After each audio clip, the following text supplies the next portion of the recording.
for show. Been quite a good season in the end for Chelsea, qualifying for the Champions League and, of course, winning the Europa Conference League.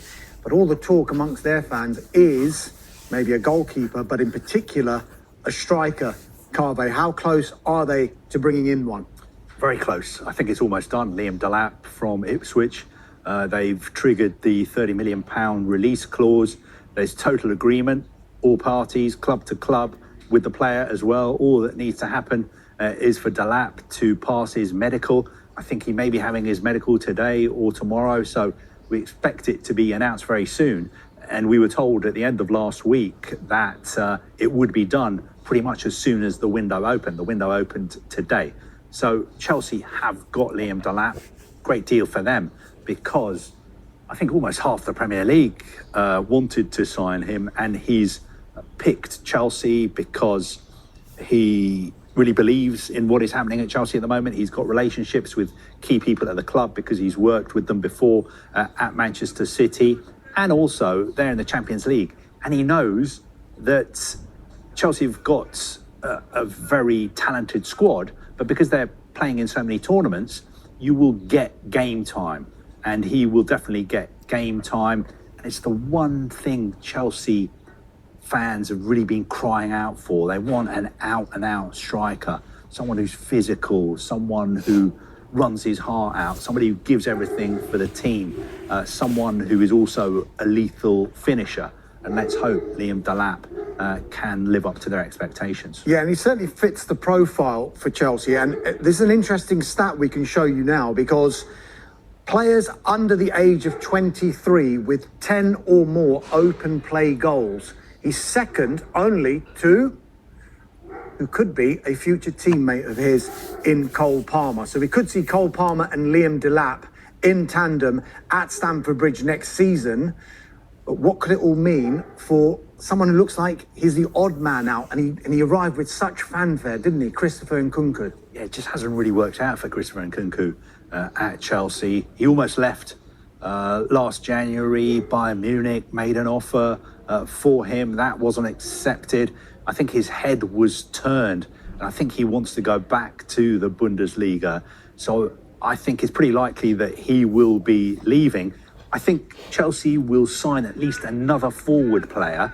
Now, it could be another number 9, somebody who plays through the middle, or, as well as that, they will sign another wide player, somebody to play on the left, probably somebody who is right-footed. They're looking at players like Jamie Gittins at Dortmund, Nico Williams, Garnacho at Manchester United. I was told they've got a list of 9 or 10 names. The one that people are talking about a lot is Hugo Ekitike. Are they still in for him? Our colleagues at Sky Germany, they keep reporting. You know, sometimes they're a lot more gung-ho than we are. They keep reporting Chelsea are in for Ekitike. It doesn't matter. They've got Delap. They're still going to get Ekitike as well. I'm not sure. I was kind of told that they are having a serious look at Ekitike, but can Ekitike play in other positions apart from just through the middle? And I think some of our stats people have had a look at his stats and his data, and I think predominantly he plays through the middle. I think a couple of times in his career he's played out wide. So I don't know whether Chelsea are looking at him and thinking he can play on the wide left, but we can use him through the middle as well, or if they're just thinking, no, we don't need another out-and-out striker, let's just focus on the wide player. Carver, you were talking about recruiting a player for Chelsea who could play on the left with a good right foot. Someone called Jadon Sancho, who they could buy, couldn't they? Yeah. I like the way you did that. No, I mean, Jadon Sancho, he had a really good end to the season. I think he started the final league game, that crucial game at Forest. He played in the conference final as well, scored. But it's a really, really complicated situation. I don't want to bore our viewers, but basically Chelsea took him on loan from Manchester United for the season. They've got an obligation to buy him for £25 million. They can get out of that obligation by giving United £5 million and sending him back to United. They would like him to stay, but for him to stay, he needs to sign a new contract. So they have to agree a new contract, and they won't be able to pay him what he's getting paid at the moment, because he's on big money at United. United are paying half of it. Chelsea are paying half of it as well. So does he need to take a pay cut if he wants to stay at Chelsea? Or can his advisors come to some kind of agreement with Manchester United, so Manchester United pay off the rest of his contract, which would compensate for him having to take a pay cut? I think it's a very complicated situation. I think it's touch and go whether he stays at Chelsea, but some very senior people at Chelsea would like him to stay, but he's got to fit into their wage structure.